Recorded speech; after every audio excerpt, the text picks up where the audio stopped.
본 시편은 다윗의 후기 삶의 그런 작품으로 대체로 생각하고 있습니다.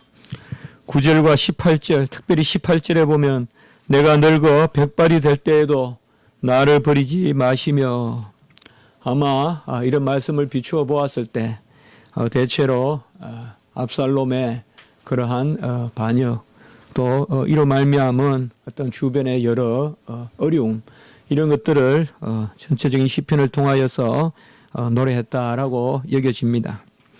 특별히 오늘 말씀에서 22절에 보면 주의 성실을 찬양하리로다 라고 이렇게 말하고 있습니다.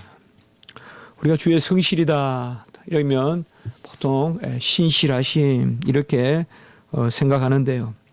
사실상 여기에 아미트카라는 이 말은 바로 에메트, 바로 당신의 진리, 당신의 진리 이런 말입니다. 바로 에메트란 단어입니다. 이 진리라는 말이 바로 진실로도 해석이 되고, 이것이 특별히 성실로도, 또 신약에서 우리가 나오는 미쁘심, 디모데후서 2장 13절에 보면 우리는 미쁨이 없을지라도 하나님은 항상 미쁘시니 자기를 부인하실 수 없으시리라. 바로 하나님의 미쁘심. 그래서 주의 성실을 찬양한다. 하나님의 미쁘심은 두 가지로 생각해 볼 수가 있어요. 하나님이 약속을 꼭 지키시는 것, 변개치 아니하시는 것. 하나님은 한번 정하신 것을 영원토록 변경하시지 않죠. 이 한번 정한 것도 우리는 역사적으로 어느 일을 따라서 정하셨다고 생각하지만, 하나님은 모든 일을 창세 전에 정하셨죠. 그러니까 창세 전에 정하시고 세상 끝까지 아시는 우리 하나님이시기 때문에 이미 정하심이 이루심이요, 이루심이 선하심이죠. 그래서 미쁘심은 첫째로 하나님은 변개치 아니하시고 약속을 하시면 꼭 지키시고, 어떻게 보면 우리가 하나님이 약속을 지키지 아니한다고 잠시 생각하는 그 순간도 하나님이 약속을 지키는 과정이죠. 그래서 하나님은 약속을 스스로 지키지 않을 수 없는 분이다. 하나님의 본질과 관계되는 것이죠.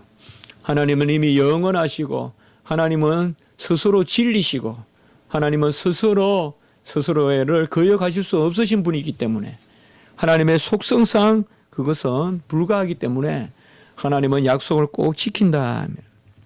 두 번째, 이 미쁘심은 전능하심이 있다 이 말이죠. 우리는 약속만 잘 지킨다라고 해서 미쁘다, 일단 그 정도만 해도 대단히 큰 일이죠. 그러나 약속을 잘 지킨다라고 해서 아무리 우리가 변함이 없다고 해도 능력이 없으면 못 지키죠. 아무리 내가 너를 지킨다, 내가 우리 자녀들을 돌본다 하지만은, 밤새 바닷가에 앉아 있지만은 그 자녀 속으로 뛰어들어갈 수 없는, 이것이 바로 우리 인간의 모습이죠.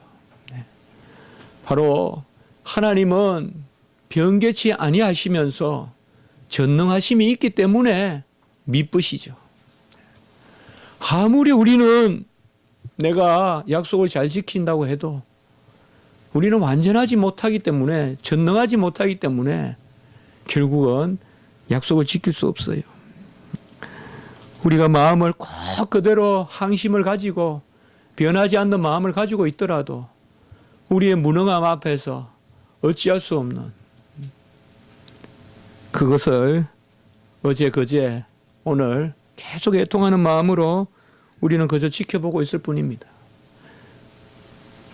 이렇게 화성목성 달나라 위성도 보내고 또 유인선도 보내는 이러한 시대에 어떻게 눈앞에 보이는 그 물체에 그렇게 접근을 할 수 없을까? 또 인간의 무능함을 절감하는, 어찌할 수 없음을 절감하는, 아주 사랑하는 그러한 자녀들이 죽어가는 그런 모습을 보면서도 뭐 하나 할 수 없는, 손 하나 써볼 수 없고 뭐 하나 해볼 수 없는, 이런 것이 바로 우리는 무능한 것이. 그래서 디모데후서 2장 13절에 우리는 미쁨이 없을지라도 우리 미쁨이 없어요. 자녀들도 우리가 약속하지만 지킬 수 없고 내 자신도 몰라요. 내 자신도 몰라요. 내가 오늘 집에 갈 때 신호등을 어길지 안 어길지, 내 앞에 돈이 몇 억 떨어져 있을 걸 주워서 신고할지 집에 가져갈지 나도 몰라요. 나도 몰라요. 우리는 미쁨이 없어요. 그러나 22절에 주의 성실을 찬양한다. 주는 변함이 없으시고 전능하시기 때문에 약속하신 것은 꼭 이루십니다. 내가 너를 지킨다, 내가 너와 함께한다 라고 하시면 주님께서는 어김없이 지키십니다. 무능해서 못 지키지 않습니다. 무지해서 예측치 못해서 어떤 급변한 일이 있어서 못 지키지 않습니다. 다 모든 것을 보시기 때문에 주님께서는 다 지키시는 것입니다. 이러한 주님의 미쁘심이 오늘 특별히 15절과 16절의 말씀에 나타나 있다고 한번 생각해 봅니다. 주님은 어떻게 성실하시냐? 주님은 어떻게 이머트카, 어떻게 진실하시냐? 진리 가운데 거하시느냐? 첫째로 그것은 바로 주님께서 공의의 하나님이시기 때문에 그러신 것입니다. 청량할 수 없는 주의 공의가 있다. 이 공의, 체다카라고 하는데요. 이 공의라는 말이 오늘 의라는 말로도 나타나고 공의라는 말로도 나타나고 네 번이나 나옵니다. 2절, 15절, 16절, 19절, 24절. 최소한 제가 파악한 것만 해도 5번은 이 체다카란 단어가 나옵니다. 이 공의라는 부분, 바로 청량할 수 없는 주의 공의. 이 공의가 무엇이냐? 체다카, 바로 주님의 의로우심이 무엇이냐? 칼빈은 이 부분을 이렇게 해석했습니다. 공의는 하나님께서 자녀들에게 부여하신 속성이 아니라 하나님이 자녀들을 돌보시고 구원하실 때 나타내시려는 신실하심을 뜻한다. 이렇게 칼빈은 주석하고 있습니다. 하나님의 공의는 우리에게 주신 자질이 아니라 매번 몇 때 우리를 지키시는 하나님의 신실하심을 공의라고 한다. 이렇게 주석하고 있습니다. 우리는 하나님의 공의다 이라면 어떤 추상 명사로 하나님의 어떠하심, 성품 혹은 그것을 닮아가는 우리의 어떠함, 그렇게 생각하기 쉽지만은 칼빈은 여기에서 청량할 수 없는 주의 공의라는 것은 그런 것이 아니라 주님께서 시시각각 일마다 때마다 우리를 돌보시는 그 신실하심, 그것이 바로 주님의 공의다. 그렇다면 아까 우리가 말씀을 드렸듯이 신실하심의 첫 번째 조건, 바로 변개치 아니하심, 그를 우리를 향한 뜻을 여전히 가지고 계심. 그래서 15절에는 바로 첫 번째로 청량할 수 없는 주의 공의는 주님께서 우리를 향하신 놀라운 신실하심이 있다는 것입니다. 어느 순간이든 우리는 이것을 붙들고 이것을 의지하고 믿고 나가는 것입니다. 우리를 기준으로 공의를 파악하는 것이 아니라는 것입니다. 하나님이 우리를 향하신 뜻을 중심으로 우리가 공의를 파악하는 것입니다. 그래서 이 땅에 공의가 없어서 망하고 이 땅에서 공의를 볼 수 없고 여호와를 아는 지식도 없고 진리도 없고 진실도 없고 모든 것이 해칠한 무덤과 같고 가식이 행행하고 가식이 힘을 얻고 이러한 시대에 살지만은 우리가 그저 낙담치 아니하는 것은 내 의가 아니라 나를 향하신 하나님의 신실하심이 언제나 이 땅에서 살아 역사하기 때문에 그의 백성을 향한 하나님의 신실하심이 온전함으로 완전함으로 우리가 낙담하지 않은 것입니다. 바로 첫 번째 주님의 그 성실하심, 신실하심은 바로 그가 우리를 향하여 의로우심을 보이시고 그것이 영원히 변개치 아니하신다. 두 번째는 이러한 주님의 성실하심이 16절에 보면 주 여호와의 능하신 행적을 내가 가지고 오겠으며 주의 공의만 전하고, 그 다음에 특별히 18절에 보면요, 이 16절에 주 여호와의 능하신 행적, 주 여호와의 능하신 행적, 이것과 18절에 보면 주의 힘과 주의 능력을, 이 주 여호와의 능하신 행적, 이 말과 18절에 주의 힘, 주의 능력, 이때 주의 힘이라는 단어와 같은 단어입니다. 그러니까 주님의 능하신 행적, 그것과 주의 능력, 주의 힘, 같은 단어입니다. 바로 두 번째, 주님께서 전능하심을 나타내는 것이죠.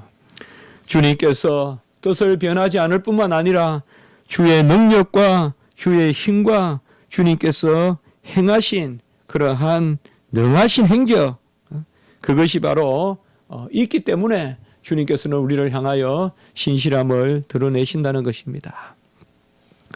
언제든 하나님은 이스라엘 백성이나 신약시대의 백성들을 통하여 그의 자녀들을 통하여 일을 하실 때 그 자녀들의 어떠한가 능력을 드러내지 않았습니다.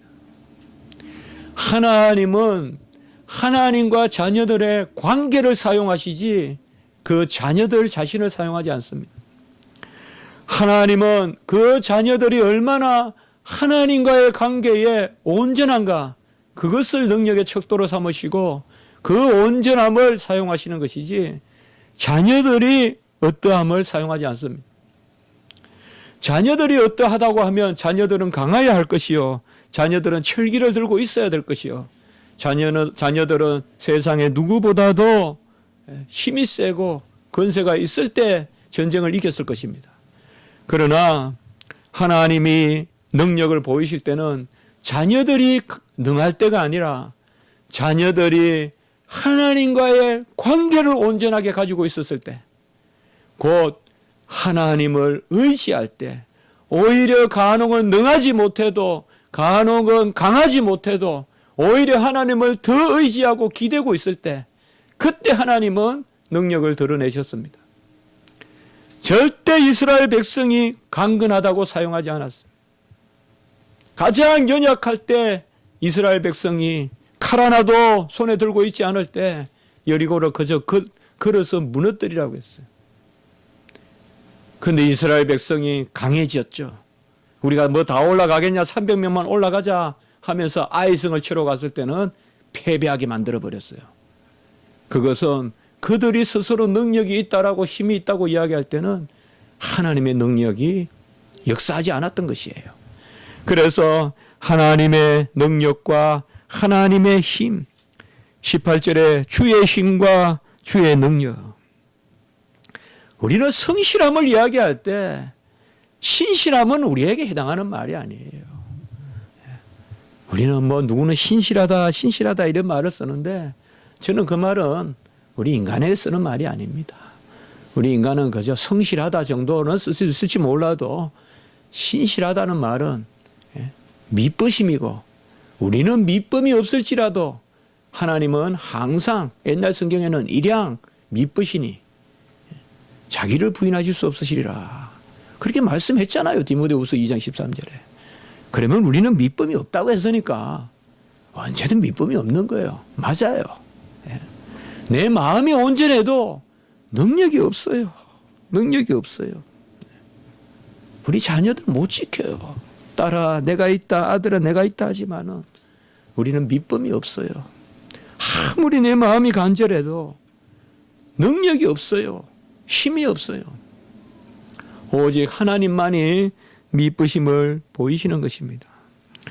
오늘 이 시편에서는 이러한 성실, 주의 성실이 어디 있느냐? 그의 공의에 있고 그의 힘과 능력에 있다. 오직 공의를 가지시는 분, 변개치 아니하시는 분, 그 가운데서 전능하신 분만이 성실하시도이다. 여호와여 성실하시도이다. 그 가운데 주님께서는 17절에 보면 기이한 일을 이루시고, 주의 기이한 일을 이루시고, 기이한 일이라는 게 뭡니까? 이것은 주님 앞에 기이한 일은 없어요. 우리에게 기이한 일이죠. 우리에게 기이한 일이 뭘까요? 우리에게 명령하시나 하나님이 친히 이루시는 일이 기이한 일이에요. 이 일은 우리에게 시키시고 하나님이 하시는 것, 그것을 우리가 기이하다 그래요. 주의 기이한 일을 이루시는구나. 주의 기이한 일을 이루십니다. 어떻게? 그의 성실함으로. 하나님은 분명히 사람들을 사용하십니다. 그것이 하나님이 이 땅을 지으신 목적이고 하늘을 지으신 목적이고, 그 목적을 마지막에 인간을 통해서 이루시려고 이제 우리를 지으신 것입니다. 그렇기 때문에 이 주님의 성실하신 가운데서 기이한 일이 일어난다 이 말입니다. 우리가 하는 일인데 하나님이 하는 일이 일어나는 것입니다. 우리에게 맡겨진 일이고 우리가 주어가 되는 일인데 하나님이 하시는 그 역사가 일어나는 것입니다. 이것을 바로 우리는 기이한 일이다. 도무지 우리는 할 수가 없는데 우리에게 일을 맡기시고 그 일을 감당하게 하시는 것입니다. 여러분, 우리 성도들의 믿음이 어디 있습니까? 무엇이든 구하면 나를 위해 친히 행하시는 하나님을 믿는 믿음, 여호와를 찾고 구하면 응답하시고 지각이 뛰어나 우리의 모든 것을 밝혀 살펴주시는 하나님을 의뢰하는 것, 그것이 바로 우리의 담대함이요 우리의 살아있는 믿음이 아니겠습니까? 간혹 살다가 보면 우리도 너무 이 신앙의 매너리즘에 빠져가지고 그저 일상주의에 빠져가지고 그저 되는 일만 되고 되지 않는 일은 안 된다는 생각이 우리를 얼마나 지배합니까? 그저 하나님의 은혜는 어떤 적당한 우리의 노력에 대한 보상이요, 또 우리가 이성에 미칠 만한 어떤 그러한 인과응보의 그러한 관계 속에서만 베풀어지는 것으로 우리가 얼마나 자주 생각합니까? 내가 할 수 있으면 하나님도 할 수 있는 것이요, 내가 할 수 없으면 하나님도 할 수 없다고 얼마나 많이 생각합니까? 어떻게 보면 하나님은 전적 무능 가운데서 만유를 이루시는데, 엘리 라바 사박다니 가운데서 다 이루었다를 nothing에서 everything을 이루시는 그 십자가인데, 우리는 그저 어떤 조건 가운데서만 무엇을 바라보지 않습니까? 가장 하나님이 영광 받으실 그 여건 가운데서 우리는 하나님을 부인하지는 않습니까? 바로 주님께서는 기이한 일을 이루시되 주의 성실하심으로 이루신다 이 말이죠. 주님의 성실하심으로 그 일을 이루십니다. 그리고 19절에 보면 주님께서 이 성실로 이루시는 일을 또한 큰 일이라고 했습니다. 하나님이여 주께서 큰 일을 행하셨사오니라고 이렇게 말씀하고 계시는 것입니다. 우리가 하나님의 큰 일이다, 마그날리아데, 메갈레이아, 투데우. 우리가 사도행전에도 보면 2장 11절에 보면 이제 오순절 성령을 받고 각국의 방언으로 그렇게 주의 큰 일을 말했잖아요. 그때 보면 하나님의 큰 일을 말하는 것을 들었더라. 각자의 언어로 하나님의 큰 일을 말하잖아요. 하나님의 큰 일이 뭘까요? 우리가 하나님의 일은 하나님을 믿는 거라 했잖아요. 하나님을 믿는 것이 하나님의 일이다. 요한복음에 말씀하셨는데, 특별히 여기에 하나님의 큰 일이라는 것은 다른 것이 아닙니다. 이 땅에 예수 그리스도를 보내주셔서 공로 없이 값 없이 우리를 구원하시는 것, 그것이 하나님의 큰 일입니다. 달리 말하면 아까 말씀을 드렸던 주의 기이한 일이 바로 하나님의 큰 일입니다. 우리의 구원을 우리의 공로 없이 이루시는 아들 예수 그리스도를 이 땅에 보내셔서 모든 일을 이루시는 것, 그것이 바로 하나님의 큰일입니다. 이 일보다 더 큰 일이 어디 있을까요? 생명을 살리는 일보다 더 큰 일이 어디 있을까요? 어떤 돈이, 어떤 재물이, 어떤 가치가 생명을 대신할 수 있을까요? 한 생명을 전국이 살리려고 들잖아요. 기중기가 한 번 움직이는데 1,000억이 든다 그러대요. 어디 뉴스에 보니까. 생명을 살리려고 그래도 삼성에서 보냈잖아요. 1,000억이 더 든대요. 그걸 한번 계산을 해보면. 경제 기회비용으로 따지면. 딴 일을 하면 그거 가지고 1,000억을 더 번다는 건데. 그래도 생명이 귀하잖아요. 무슨 일이 더 큰 일이 있겠습니까? 하나님의 큰 일은 바로 하나님께서 아무 공로가 없는 우리에게 아들 예수 그리스도를 보내주셔서 구원 사역을 이루시는, 그래서 오순절 성령을 받으니 각국의 언어로, 그야말로 언어예요. 통이에요. 각국의 언어로 하나님의 큰 일을 이야기하더라. 그건 뭐겠어요? 하나님의 아들 예수 그리스도가 이 땅에 성육신 하셔서 온갖 고난 당하시고 십자가에 죽으시고 이제 부활 성천하시고 우리에게 영을 부어주셨다. 사도행전 2장 33절. 그 베드로가 설교했던 그 내용이 바로 하나님의 큰 일이에요. 각 언어로, 방언으로 증언했고 베드로가 그 설교했다고 보면 돼요. 그게 바로 주님께서 이 땅에서 다 이루시고 이제 보혜사 성령으로 우리에게 부어주셨다.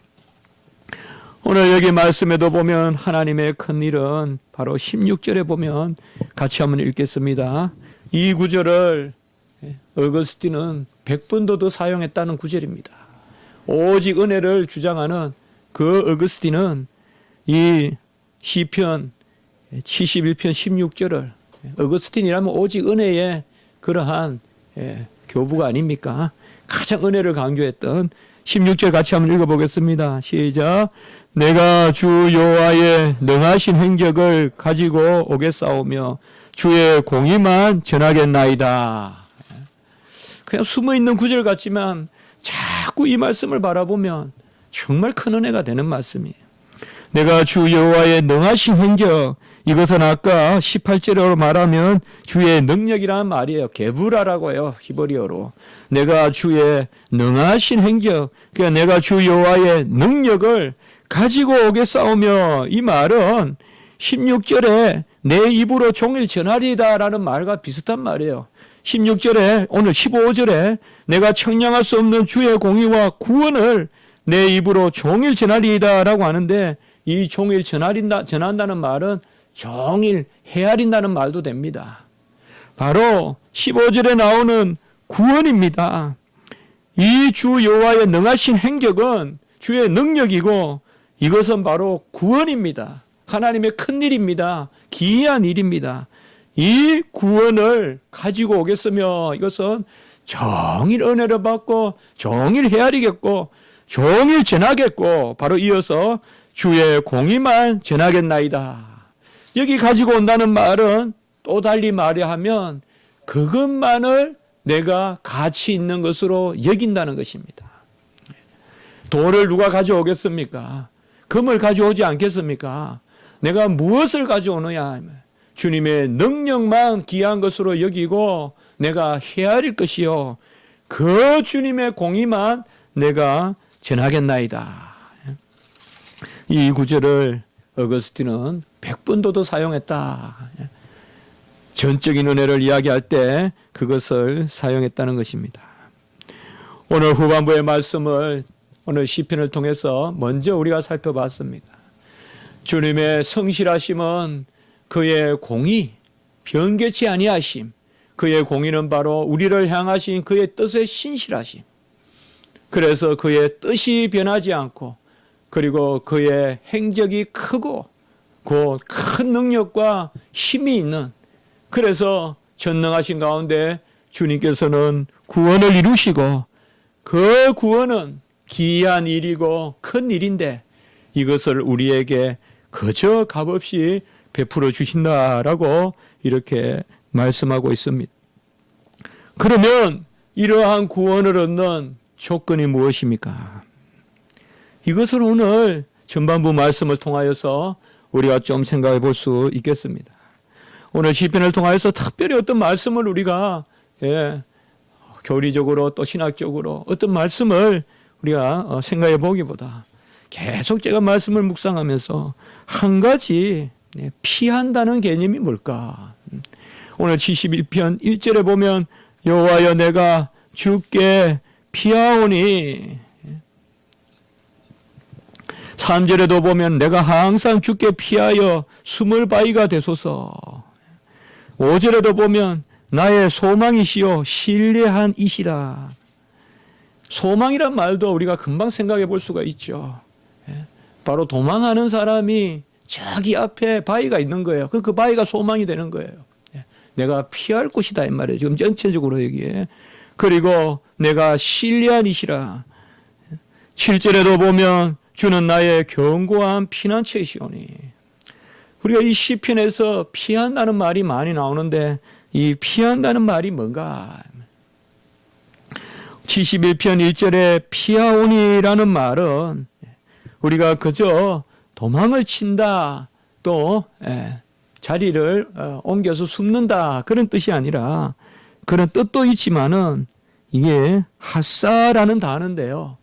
도피하다라는 뜻도 있지만 신뢰하다, 소망을 가지다.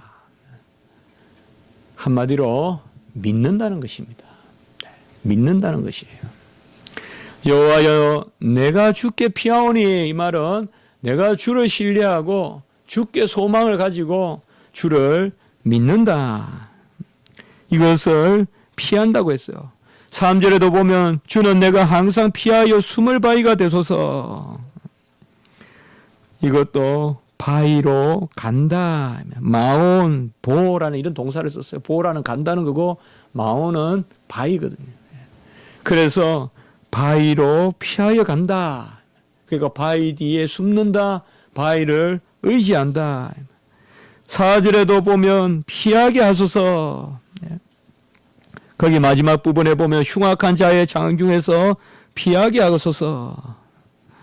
이것도 안전하게 도망치게 하소서. 이때는 파라트란 단어를 쓰고 있고요. 5절에도 나의 소망이라고 했는데 티크바라고 했는데 여기도 본래 뜻은 끈이라는 것입니다. 끈. 끈이라는 것이 뭡니까?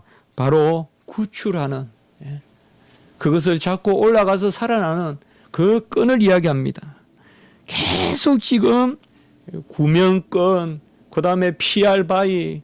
그런데 이러한 것은 궁극적으로 바로 1절을 뜻하는 것이요. 1절. 1절에 바로 주는 내가 주께 피하오니. 이것이 하고 싶은 말이고 나머지 밑에 나오는 말씀들은 계속 그것을 강조해서 바위가 되기도 하고 끈이 되기도 하고 그렇게 표현하고 있습니다.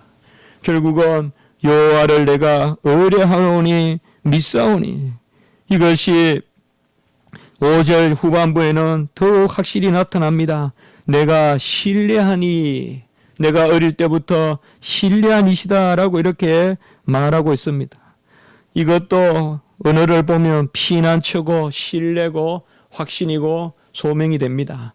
그래서 내가 피난처도 되고 내가 확신하는 바도 되고, 그리고 7절에 피난처라고 했고 우리가 6절에도 보면 주를 의지하였다라는 말인데 여기에 의지한다는 단어도 바로 지지하여 눕고 떠받쳐주고 피하고라는 그런 뜻입니다.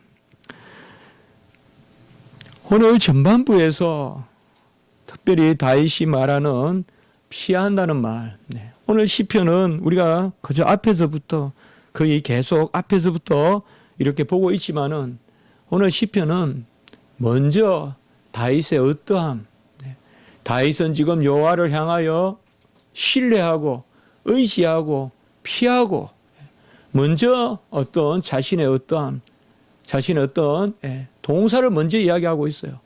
그리고 그 이하에 여호와의 어떠하심. 내가 어디로 피하느냐? 여호와께 피한다. 그 여호와는 어떠하신 분이냐? 여호와는 성실하신 분이다. 이 여호와의 성실함이 어디 있느냐?